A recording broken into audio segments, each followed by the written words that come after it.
हे जे काही काल काश्मीरमध्ये झालं त्या सगळ्या प्रश्नाच्याकडे सगळ्या देशवासियांनी एका विचाराने सरकारच्या विरोधात राहिलं. इथं राजकारण आणायचं नाही. जे कोणी अतिरेक्यांनी ॲक्शन घेतली ती भारताच्या विरुद्ध आणि देशाच्या विरुद्ध ज्यावेळेला ॲक्शन होते तिथं राजकीय बदल शोधायचे असते. आणि त्या दृष्टीने आम्ही त्याच्यात लक्ष घालतो. काल गृहमंत्री आणि संरक्षण मंत्री यांनी एक बैठक बोलवली. सर्व पक्षी होते. आमच्या पक्षाच्या वतीनं खासदार सुप्रिया सुळे त्या बैठकीमध्ये हजर होतं. त्यांनी भागही त्याच्यामध्ये घेतली. मला आनंद आहे सगळ्या राजकीय पक्षांनी या प्रश्नावर केंद्र सरकारला सहकार्य करायची भूमिका घेतली. फक्त माझी विनंती एकच आहे, जे काही निर्णय घेतले जातील त्याच्यात आम्ही सरकारच्या बरोबर आहोत. पण सरकारने हे अधिक गांभीर्याने बघितलं. ते गेले काही दिवस सतत गव्हर्नमेंटच्या वतीने सांगितलं जात होतं की आम्ही मोजून काढलं, दहशतवाद आम्ही संपवलं, आता काही चिंता नाही. ठीक आहे, ते होत असेल तर आनंद आहे. पण जर उदाहरण बघितलं आपण याचा अर्थ कुठं ना कुठेतरी अजूनही कमतरता आणि ती कमतरता घालून पाहिजे.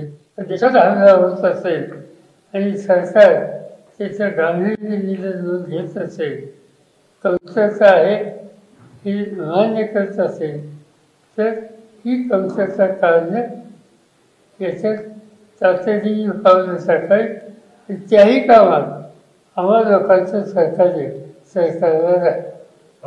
बेलगाम या ठिकाणी खूप सारे टुरिस्ट होते. अशा ठिकाणी अशा प्रकारे आतंकवादी पोहोचतात. इंटेलिजन्स फेल्युअर आहे असं म्हणता येणार नाही आपल्याला. सरळ आहे ना. असं आहे की त्यात पहिलगाम जे ठिकाण आहे ते अनिक्षेप आहे. तिथे काही हे प्रश्न नसतं. मी आता परवा गेलो होतो एक 2-3 महिन्यापूर्वी. आणखी सातत्याने लोक आपले जातात आणि जी घडलं आहे ते पहिलगामला घडलं.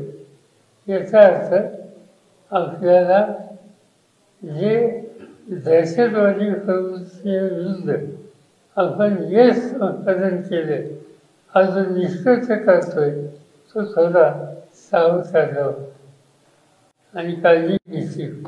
काही पर्यटक सांगतात की तुम्ही हिंदू आहात का मुस्लिम आहात असं विचारून आतंकवाद्यांनी गोळ्या घातल्या असं म्हटलं जातं. कुठल्या वेगळ्या दिशेने चाललं हे सगळं असं म्हणतात. मला माहिती नाही काय ह्याच्यात सत्य. आपण देशाचे होता तिथे जे लोक होते प्रवासी त्याच्यात स्त्रियांना त्यांनी शोधलेलं दिसतं. पुरुषांना गोळ्या घातल्या. तुझ्यामध्ये 2 लोकांचे मृत्यू झाले. 5 का 6 लोकांचे झाले. त्याच्यात 2 लोकांचा घरी गेलो आणि घरी गेल्याच्या नंतर त्या भगिनी होत्या त्या हजर होत्या. त्या मला सांगत होत्या की आम्हाला कुणाला तरी हाताळलं नाही, आमच्या पुरुषांना फक्त हात. महाराष्ट्रातील सर्व बातम्यांचे विश्वासार्ह व्यासपीठ